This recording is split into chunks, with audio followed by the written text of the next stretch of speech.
Tonight, India is accused of widespread violence on Canadian soil. Is absolutely unacceptable. Ottawa expels India's diplomats. India does the same as the RCMP goes public with stunning allegations. Homicides, extortions, and other acts of violence. Why police say Canadians are still at risk. Donald Trump sparks outrage after threatening to use the military against Americans. Donald Trump is increasingly unstable and unhinged.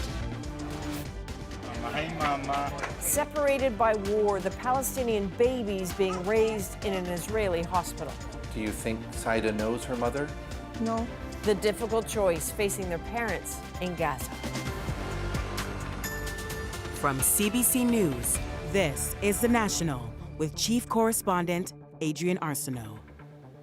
Thanks for joining us. Canada is leveling serious and shocking allegations against the Indian government tonight. In a rare move, the RCMP went public with an ongoing investigation linking Indian diplomats and consular officials with violent criminal activity on Canadian soil.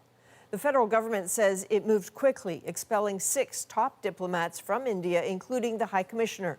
Mounties say they're persons of interest in crimes like extortion, harassment, even killings, and evidence points to a significant threat to Canadian public safety. So the allegations detailed by the RCMP paint a picture of widespread violence and coercion targeting the South Asian community and further straining relations between Canada and India. Katie Nicholson begins our coverage tonight. Outside India's Foreign Office, even in the dark, it was clear diplomatic tensions had spilled over. Canada has provided credible, irrefutable evidence of ties between agents of the government of India and a murder of a Canadian citizen on Canadian soil. In an extraordinary moment of transparency, the RCMP, usually loath to comment on active investigations, weighed in. The team has learned a significant amount of information about the breadth and depth of criminal activity orchestrated by agents of the government of India. And more than a dozen threats of violence leveled at members of the South Asian community. There is credible evidence that the government of India, through agents in Canada, has been involved in homicides, plural. One of the homicides in question, Hardeep Singh Nijjar, who supported the movement for Khalistan, an independent Sikh state, gunned down in his pickup in Surrey last year. Canada expelled 6 diplomats it says are implicated in criminal activity. India said it told them to come home because they were no longer safe in Canada. In a statement, the government of India said it strongly rejects these preposterous imputations and ascribes them to the political agenda of the Trudeau government that is centered around vote bank politics. We don't want to be having this fight, but obviously, the killing of a Canadian on Canadian soil is not something that we can ignore as a country. Despite the expulsion of the diplomats, skepticism 6 will be any safer in Canada. The Indian consulates and embassies, they have their people on the ground. They have people that they work through. So those networks are still intact. So will it have a major impact on the violence facing 6? I have my doubts. Diplomatic relations with India have already been frosty. This is going to put them in the icebox. This former national security advisor to the Prime Minister's office says there's little Canada can do to hold the diplomats accountable. The bottom line is, in the course of history, this is not rare. During the Cold War, everybody spied against everybody else, and the only thing that we could do is kick people out and be more careful about whom we let back in. In a little tit-for-tat, India did some expulsion of its own. It's given 6 Canadian diplomats until the 19th to leave the country. Katie Nicholson, CBC News, Toronto. We have political reaction from our reporters in both Canada and India tonight. David Cochrane is in Ottawa, while Salima Shivji joins us from Mumbai. So let's start in the nation's capital. David, let's talk timing here. Why did the RCMP and the federal government take action right now? Well, Adrian, what's driving this was what Mike Duhem, the commissioner, talked about, that significant threat to public safety, that in spite of the Prime Minister's allegations of India's involvement a year ago in September, the arrests made in the Niger killing in May, that the violence just continued and was in fact escalating. More threats, more extortions. There are 13 duty of care wards active right now. That is when the RCMP gets information that someone's life is imminently in danger. So it just shows how much it had been escalating. So they decided to confront India with the evidence they had of the involvement of their diplomats. And Adrian, it led to this extraordinary meeting where the Deputy Minister of Global Affairs, the National Security Advisor to the Prime Minister, and one of the Deputy Commissioners of the RCMP flew all the way to Singapore to present the evidence to Narendra Modi's National Security Advisor. And the evidence was essentially rejected out of hand. It became very clear India wasn't going to stop. It became very clear India wasn't going to cooperate. So they felt, in the interest of public safety, they were left with no choice for the police to go public with their warnings and for the federal government to issue the expulsion orders to the Indian diplomats. And can you walk us through what these 6 diplomats are actually being accused of? Yeah, so it's the High Commissioner from India to Canada and 5 other diplomats, and essentially Canada believes that they were involved in collecting intelligence. The pictures of Sikh activists who supported an independent Khalistan, their names, their associates, their pattern of life, their pattern of movements, and then sending that information back to India. Now, they aren't suspected of necessarily contracting the people who are believed to have pulled the trigger in some of these cases, but they were feeding the information that was giving them a menu of options.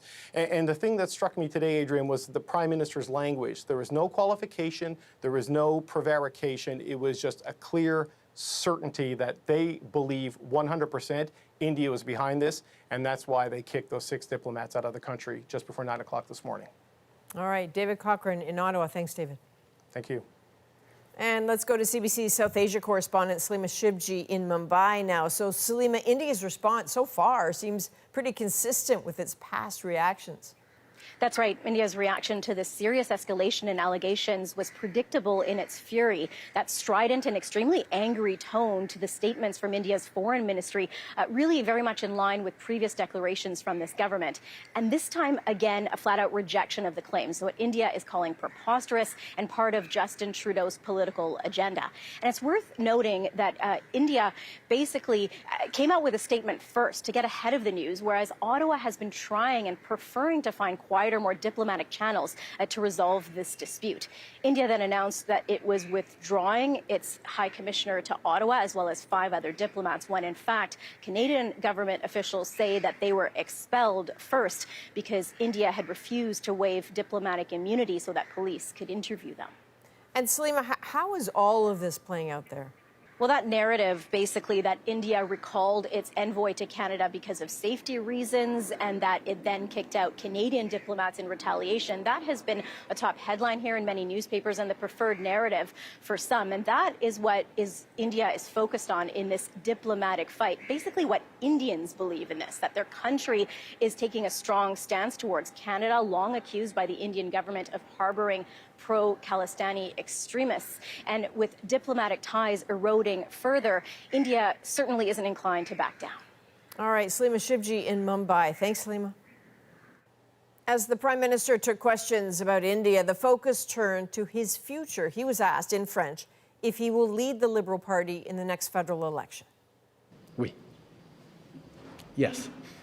And with that, Trudeau was off. The question comes after reporting this weekend, including from CBC News, that as many as 20 Liberal MPs signed a pledge calling for Trudeau to step aside as leader. To the Middle East now, where Israel is facing fresh calls for restraint after a deadly day in Gaza. Palestinian authorities say at least 24 people were killed after strikes at targeted sites where the displaced were being fed and cared for. Cam McIntosh shows us the aftermath. The Israeli airstrike hit in the morning, setting this tent compound for displaced Palestinians on fire at a hospital complex in central Gaza. The light of day revealing most of it burned to the ground. These images were taken by a freelance videographer working for CBC News. My daughters were burned on their legs, says Mohammed Musli. Everything was burned. Nothing is left. People get treated at hospitals. Here we get burned at hospitals, says Mahmoud Wadi. The Palestinian Health Authority says 4 people were killed, at least 70 injured. Not far away, Israel also hitting a compound at a UN-run school. The UN says at least 20 people were killed, including a 1-year-old infant and his mother. In statements, the Israeli military said the strikes were aimed at Hamas targets embedded among civilians. This after the UN reported an attack in northern Gaza on a UN food distribution center. Israel says that shelling is under review. The Secretary General condemns the large number of civilian casualties in the intensifying Israeli campaign. The UN calling out Israel on the civilian deaths. The school that was struck was to be part of a UN-run polio vaccination campaign. The lowest right of a Palestinian child is to have access to vaccination, says Ruba Abu al-Khair, one of many displaced people to bring her children to central Gaza. Hamas, the Israel Defense Forces, and UN have agreed to coordinate short pauses in fighting to allow safe passage to the clinics. The UN trying to vaccinate about 600,000 children under the age of 10.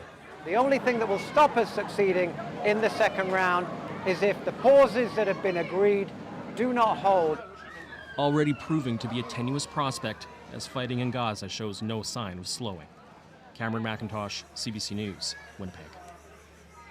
It's not just Gaza feeling that force. Today, Israel fired further north into Lebanon than it has in this conflict. At least 21 people died, according to health officials there. Those are rescuers combing through the rubble, searching for survivors in the town of Aitu, where most of the population is Christian. The strike hit a house that had been rented to displaced families, according to the town's mayor. Briar Stewart is in Jerusalem with more on the Israeli offensive. So, Briar, Prime Minister Benjamin Netanyahu just hours ago said Israel will continue to strike at Hezbollah throughout Lebanon without mercy, he said. Well, that's right, Adrian. That strike in northern Lebanon was the largest to hit the country Monday, but it was far from the only one. And as Israel continues what it calls its war on Hezbollah, the country is vowing retaliation for a drone strike on a military base here. A drone crashed into a dining hall, killing 4 Israeli soldiers, wounding dozens of others. Now, there was no siren or alarm at the time, and the fact that the drone could evade Israel's sophisticated missile defense system shows just what a threat the weapons are. They are smaller, they move slower and fly lower to the ground, and much different than the missiles that these systems are designed to intercept. And Briar, when you talk about Israel's defense system, it sounds like it's getting more help from the U.S. It is. The U.S. is sending Israel an advanced missile defense system, and it's designed to intercept ballistic missiles either below or above the Earth's atmosphere, meaning it could shoot down missiles coming in from Iran or Yemen. And it is a significant move because the U.S. is not just sending the equipment, but also 100 troops to operate it. So it really is a sign of Washington's deepening involvement in this expanding war. All right, Briar Stewart in Jerusalem tonight. Thanks, Briar. And on the U.S. campaign trail tonight, Donald Trump refused to distance himself from his comments, suggesting the military should be used against some Americans on Election Day. Katie Simpson now with what he said and the concerns over the increasingly dark tone of the campaign. An energetic crowd cheering for Donald Trump. No concerns among his base about the Republican nominee's increasingly violent rhetoric. I think the bigger problem is the enemy from within. During an appearance on Fox News Sunday Futures, he was asked about the possibility of chaos on Election Day and mused about using force against his perceived enemies. We have some sick people, radical left lunatics, and I think they're and it should be very easily handled by, if necessary, by National Guard, or if really necessary, by the military. Trump is embracing authoritarian talking points, previously claiming he'd like to be a dictator for a day, while also using dehumanizing language about migrants. It's all part of an alarming record, Democrats say. He wants to send the military after American citizens. Donald Trump is increasingly unstable and unhinged. Kamala Harris spent her campaign day trying to make inroads with black men. Amid fear from Democrats, she's not connecting enough. Yes, I am concerned about black men staying home, or voted for Trump. Harris went on multiple talk shows, bringing up how Trump was sued as a landlord for refusing black tenants and for his role in spreading birther conspiracy theories about Barack Obama. And now you look at black immigrants, legal immigrants in Springfield, Ohio, and he gets on a debate stage and says they're eating their pets? Come on. This man is dangerous. Polls show that in the swing states that will decide the presidential election, the race largely remains a toss-up with 3 weeks to go. Katie Simpson, CBC News, Washington. Sean Diddy Combs is facing at least 6 new lawsuits tonight accusing him of rape, sexual assault, and molesting a teenage boy. Lawyers say the alleged victims are part of a group of more than 100 people who are in the process of taking legal action against him. Combs is in custody facing separate criminal charges, including sex trafficking. He has pleaded not guilty. Well, in this country, the leader of BC's Conservative Party is responding tonight to another controversy sparked by comments made by one of his candidates. The old social media post appeared to question the truth of high-profile mass shootings in Canada and the U.S. Georgie Smythe with a reaction just days away from a tightly contested election. We need to be thinking not only of what needs to be done today, but what needs to be done for the future. Conservative leader John Rustad wants BC voters to look forward, but the past keeps coming back. Controversial social media posts by his candidates are resurfacing. A number of posts that, quite frankly, I find offensive, that are wrong. They don't reflect the values for myself personally, and they don't reflect the values for us as the Conservative Party. The latest by Brent Chapman, who in 2017 wrote on Facebook that there were sketchy stories about details of the Quebec Mosque, Sandy Hook and Orlando nightclub shootings. On X Monday, Chapman clarified his views, saying they were all very real mass shootings. It's not what the BC Conservatives want to be talking about, with just 5 days left in the campaign. And we're going to talk about everybody's favorite Thanksgiving topic: car insurance. Staying on message, critical in this tight race where cost of living, healthcare and housing top the list of priorities for voters. It is close enough that a relatively small number of voters and a relatively small number of ridings could turn this. John Rustad's party has seized on the total collapse of the centre-right, the former governing party, the BC Liberals. Last year it rebranded as BC United, then suddenly in August, still weak in the polls, it folded, with its leader throwing support to the BC Conservatives. In the last election, the Conservatives won just 2% of the vote.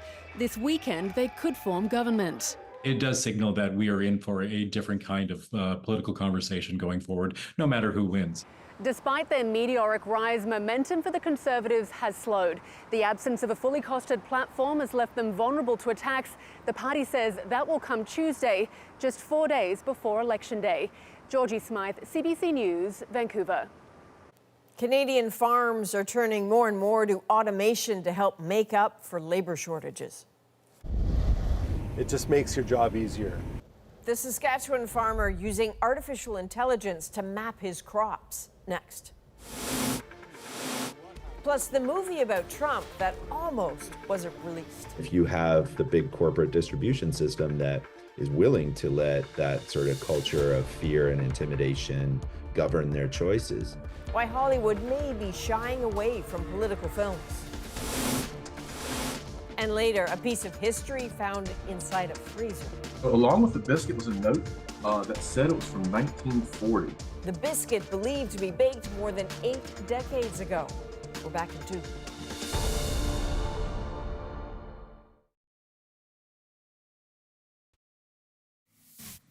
Three, 2, 1, ignition.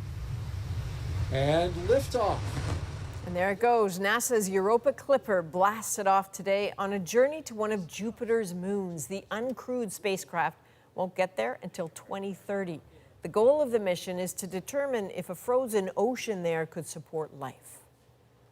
Well, big changes are coming to Canadian farms, from robots to self-driving tractors. As many as a third of agriculture jobs could be automated within a decade, according to a new report. As Alexander Silberman explains, that technology is targeting a labor shortage. Ken Sarauer's Saskatchewan farm is getting less hands-on and a lot more high-tech.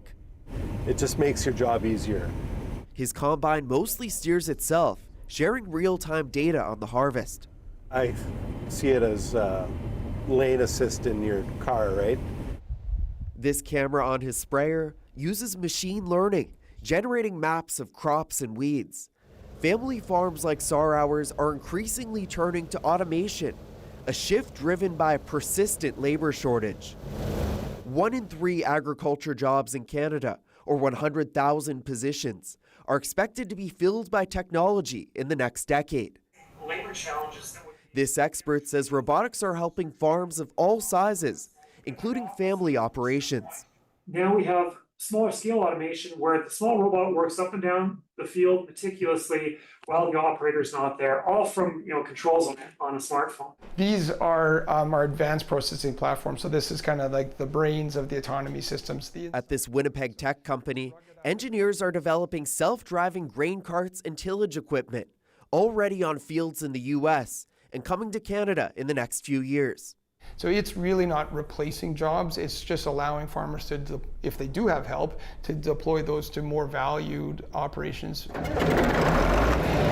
Extra time, much needed at Sarauer's farm, a 2-person operation, just him and his dad, with some extra help from uncles during harvest. The problem is 90% of the time, I don't need to be in the tractor. Whatever, I could be doing something else. My time is better spent marketing and doing the books. Small farms like Sarauer's face steep costs for autonomous equipment, but the need for labor could force them to adapt quickly. Alexander Silberman, CBC News, Anaheim, Saskatchewan. A new movie about Donald Trump's early days in business almost didn't get released because of its polarizing subject matter. Well, then maybe I'll run for president. I don't know. To take a stand threatens to alienate half your audience. What it says about the future of politics on the big screen.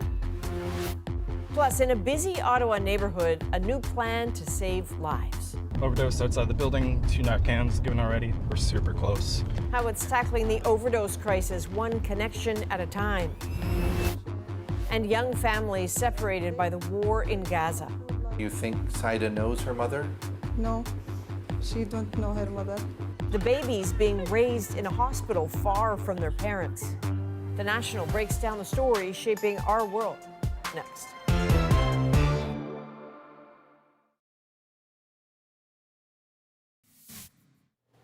Bath & Body Works is pulling this winter-themed candle from its website after complaints over its design. That is supposed to be a paper snowflake, but many shoppers drew comparisons to the white hoods worn by the Ku Klux Klan.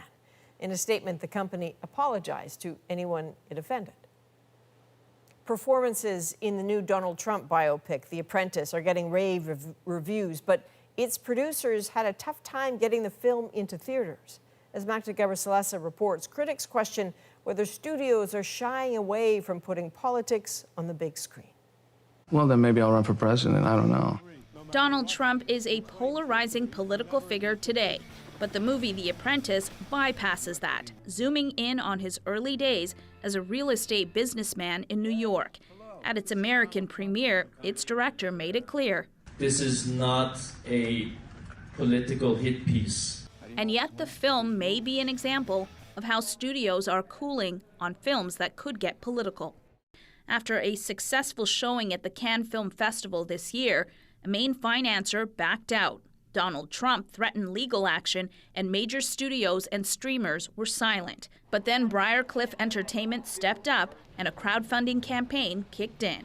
If you have companies, in this case, the big corporate distribution system that is willing to let that sort of culture of fear and intimidation govern their choices, then that's a particular kind of world to live in.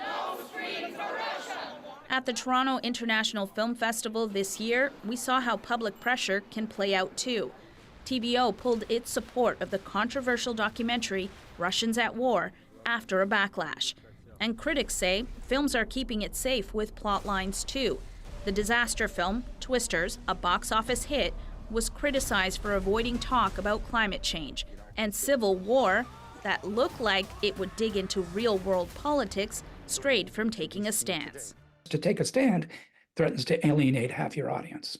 Ty Burr, a movie critic, says for the studios, there's always pressure not to be overtly political. It's perceived that it will hurt it financially, it'll hurt it in the market. Still, if studios take the risk, there's an audience for these films, says this content creator. Especially in the age of social media where everything is so, everyone's so vocal about their own views and beliefs.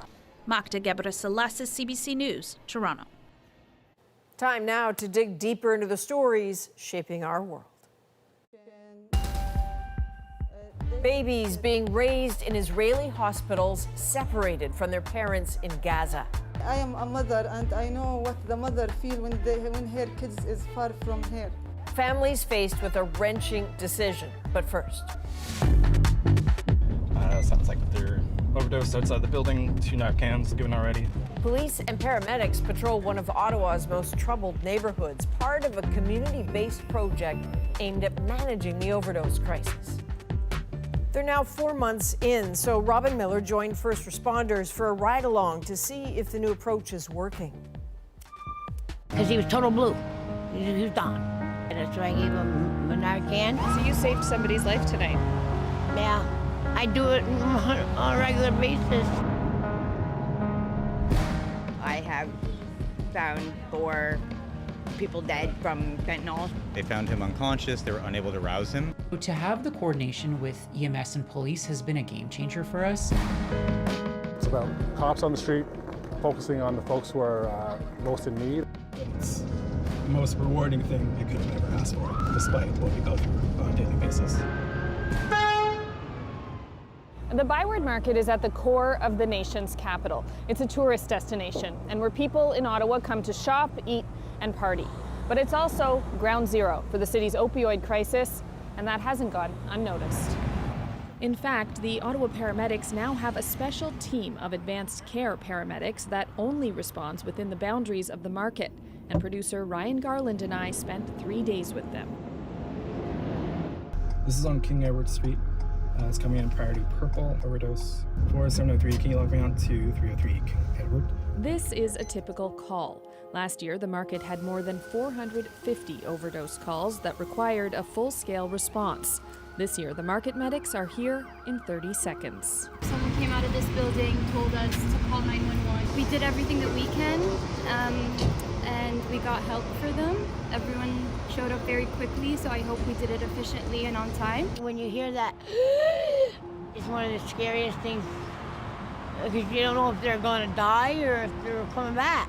4703, you can cancel all incoming resources. It's going to be a code 71, patient walked off. The patient walked off. It happens a lot now. The community carries Narcan and knows how to use it. So what I think it is the Narcan puts you in instant withdrawal, and that's what happens, is that all the signs and symptoms is a withdrawal. So the fentanyl's gone. No, he has no more of it. So that's why people go and want to use it right away. So you saved somebody's life tonight? Yeah, I do it on a regular basis. Part of the goal of this team is to respond to overdose calls quickly, assess the severity, and send unneeded resources back out into the city. The team is made up of 13 advanced care paramedics. They rotate shifts and spend about 12 hours a day, 7 days a week, cruising around the ByWard market. They're off roster, which means they have the discretion to choose which calls they go to. The whole program is being funded by the Ontario Solicitor General. It's offering up $200,000 annually for the next 3 years. Sounds like they're overdosed outside the building. 2 Narcans given already. We're super close. Again, the team is here in under a minute. This time, the Narcan isn't working. He never regained consciousness, so there was no response or anything that we could try to elicit a response. He didn't have any kind of painful stimulus, so right now they're just making sure that all of his vital signs are okay. If they have to do any quick interventions in the back to correct something, they will. And then this is probably going to be a person who's transported to the hospital. In Ottawa, paramedics usually transport about 70% of the patients they help, but paramedics on this team are only transporting about 38% of the time. That's big because it frees up ambulances for other life-saving calls in the rest of the city. I live in the staircase over there, so I sleep on the concrete. Now, the team doesn't just respond to overdoses. They also spend time building connections, getting to know faces, people like Thumper. And folks, I am not normally like this. This sounds way more dramatic, putting it this way, than it actually is. I punched the security guard. She says they were playing around, but she actually did hurt her hand. It's swollen, and she trusts this team. I told you before, I don't like going to the hospital, and then once you're a mental patient, they treat you like a mental patient as soon as you walk in. Austin Giannette sees her often and is hopeful she'll take his advice. You could go over to Sandy Hill tomorrow, have one of the docs look at it at the walk-in clinic, and with their experience and medical education, they may tell you right then and there it's not broken. Well, like I have a wound on my leg. Often these interactions don't require much medical care, but it's all part of that goal of building community. He usually stops and gives me a little bit of supplies and checks on how things are going. Yeah, we definitely need to be taken by the hand. A lot of people aren't gonna just accept, go and ask for help. That's a key part of this program, offering care to people who wouldn't ask for help on their own. But the paramedics don't do it alone. It's a collaborative effort. Now, a lot of that collaboration happens here at the Sandy Hill Community Health Center, where paramedics on the team often find themselves stopping in at the beginning of their shift, in the middle of their shift. They come here to talk to staff who can give them a sense of what's really going on out there in the community. So to have the coordination with EMS and police has been a game changer for us, even for the fact to let EMS know that our clinic is open, how busy the clinic is, if we can have folks seen. I'm so proud of these paramedics. They have just gone above and beyond just responding to 911 calls and reading all of their, I have goosebumps just talking about it, reading all of their updates in the chat just about how they connected with individuals. Is he okay? Is he okay? Yeah. Can you wake up a little bit? How excited and appreciative the community was for them, and it's just literally fills the chat every day, and that fills the cup for sure. That's how you keep going. You just see this team of paramedics who just endless dedication to their community. That fuels it, but then also that appreciation from the community that when they need help, there's people there. Every Tuesday, the paramedics take part in a meeting here at the Knock. It's Ottawa Police's new Neighbourhood Operations Centre in the Market. Paramedics are just one piece of the puzzle. Bylaw, City Outreach, Ottawa Public Health, OC Transpo, and the Ottawa Police are all here. Each agency has their own part to play in trying to better things. The idea is by working together, real change can happen. Even those most at risk are collaborating. Ottawa Inner City Health says its Block Leaders program is going strong. The program started last summer. It employs peers of people living on the streets to walk the market and help wherever they can, rebuilding lost connections. What happened with the downtown core is with pre-COVID, we had a community down here. Clients would protect each other. Children would come up, people would start screaming, there's a child on the block, everybody would hide their needles, would hide their alcohol. Somebody was not doing well, they would come and get the nurses. We kind of lost that with COVID. Everybody kind of went into their own little bubble. And the block leaders are trying to bring that sense of community back. And that's what people who live and work down here want to see. The opioid crisis is a healthcare issue at heart, but it comes with other problems too, including crime.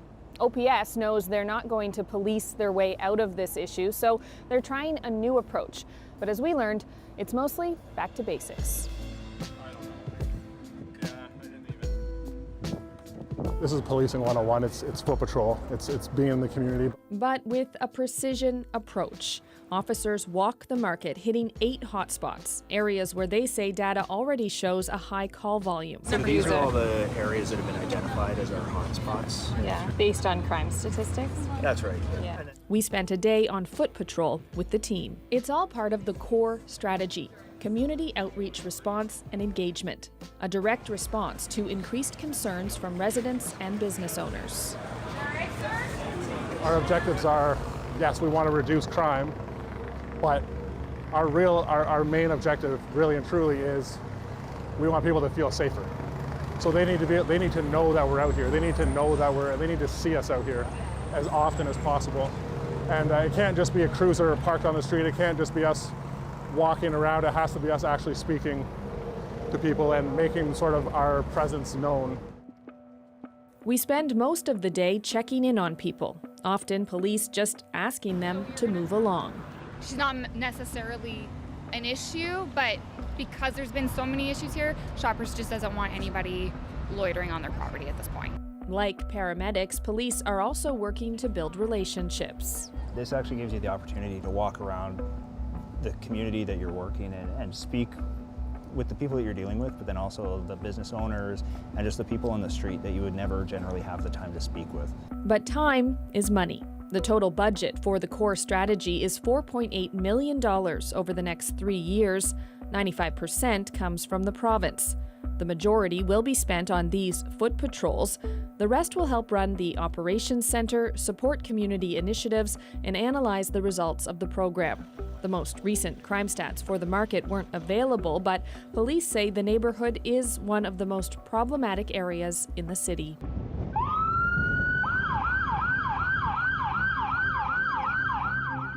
Back with paramedics, another overdose call. This time, it's on the sidewalk. Narcan's not working here either. We assessed his heart, his blood sugar, his blood pressure, and then we got into the back of the truck. And at that point, being in the back of the ambulance, he finally came to with us, which again is very suggestive of an opiate overdose.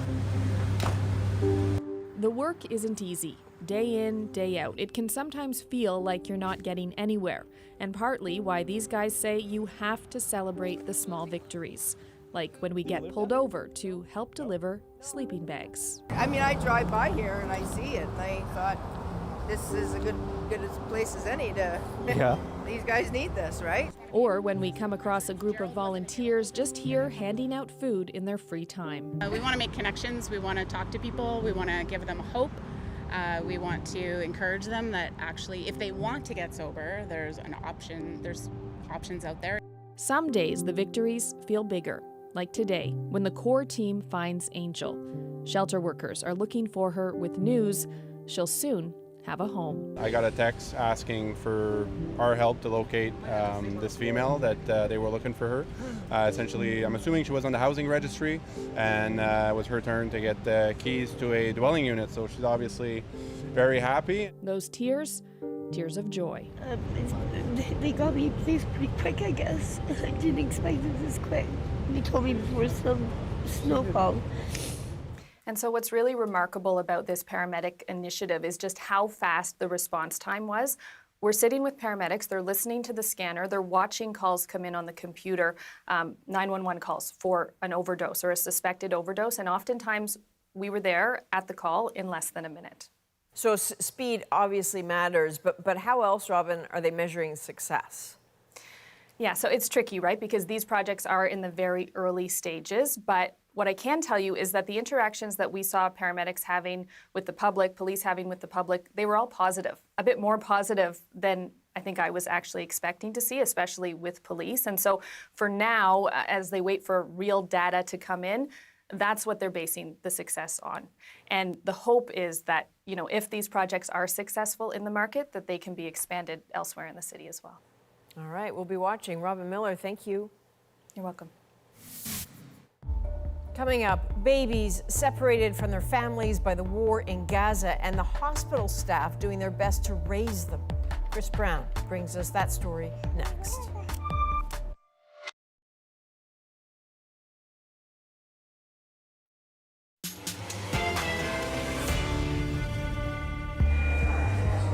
A devastating reality of war playing out in an Israeli hospital. Do you think Saida knows her mother? No. She don't know her mother. Parents and babies separated. Hey mama, hey mama. Forced to live life's precious moments apart. Chris Brown introduces us to one baby born to parents from Gaza who's being raised, at least for now, by hospital staff in East Jerusalem. The neonatal ward in East Jerusalem's Al Maqasid Hospital is a place of new beginnings. But for some babies born to mothers from Gaza, it has also tragically become where they're growing up. Saida is 14 months old. Happy and mostly healthy now, her mother had a high-risk pregnancy. So in July 2023, she got a permit to leave Gaza and come here for treatment. She gave birth at just 27 weeks. I told them I have to stay with her.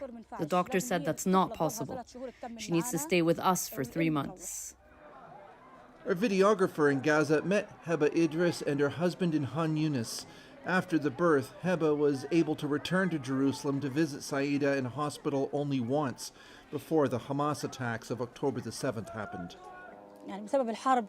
Because of this cursed war, she's growing up very far away, and it's very difficult. I'm not there to touch her hand, to play with her, to change her, or bathe her. Now, the nurses and volunteers in the ward have become her substitute parents, taking turns feeding her, playing with her, and witnessing the milestones of her first year. For safety and security reasons, the staff didn't want us to show their faces. Do you think Saida knows her mother? No, she don't know her mother. She play with everyone. She think everyone is her family. I am happy that I do good thing for them. I care for them, but I am sad for them. I am a mother, and I know what the mother feel when her kids is far from her. Hi, Mama. This is the only way Saida has seen her parents, through logistically difficult, infrequent video calls. Hi, Mama. Hi, Mama. Her father, Saleh, has never met her in person. Heba would like for the Israeli agency responsible for permits to let her return to East Jerusalem to be with Saida. Instead, the agency said it's offered to arrange for the baby to come to Gaza, leaving her parents with the awful choice of bringing her into a war zone or remaining separated. Over there is better for her health-wise. Here we live in tents and there's sand and her immune system is weak. But the older Saida gets, the harder it will be for the hospital staff to keep looking after her. But once they start walking around and being very busy, that's going to be very difficult. Yes, this will be very difficult. And when they need to go to the bathroom and like this, will be difficult. Saida's case is sadly not unique. There are 4 other babies, including triplets, without parents in this ward, each family desperate for the war to end so they can all be together. As you saw in the piece, Saida's parents have been using video calls to interact with their daughter, but even those are infrequent because they have to go to a makeshift internet cafe to get a connection strong enough. We have more ahead after the break. Our moment is coming up next. Stay with us.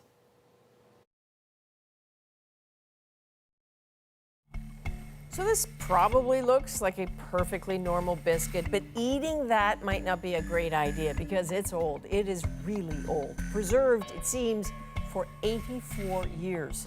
A family recently found it while cleaning out their grandmother's freezer. So they had a lot of questions, probably you do too, about the family heirloom they didn't even know existed. Tonight, their not-so-edible discovery makes our moment. My grandmother passed away last month, and we've been cleaning out her apartment. My mother had been, going through her things and sending out text pictures of things, and we've been dispersing what she had left. She was not a pack rat, so it was a very big surprise to find this. And that was the first time that I had seen the biscuit. Along with the biscuit was a note that said it was from 1940. My grandmother would have been 6 years old by then, so that would make it 84 years old now. We were able to figure out that it belonged to my grandmother's brother's first wife's grandmother. We think that this was likely from her last batch, and they wanted to save it and preserve it. It smells like really old ice, and it's pretty much rock hard frozen. We haven't thawed it out, so we're not about to do that. We've just been having a lot of fun, just kind of going through family history and thinking about my great uncle and then my grandmother. My mother has the biscuit, and it lives in the freezer. That's the only plan we have right now, and I think it's going to stay that way. We're definitely not going to eat it. Well, thank goodness for that. But it kind of looks like somebody has been eating it. There's a bit of like a chip taken out of it. They say, oh no one ate it. It was just a crumb. But we'll see. From all of us at The National, thank you for being with us. You can watch anywhere, anytime on the free CBC News app and subscribe to The National's YouTube channel. I'm Adrienne Arsenault. Take care.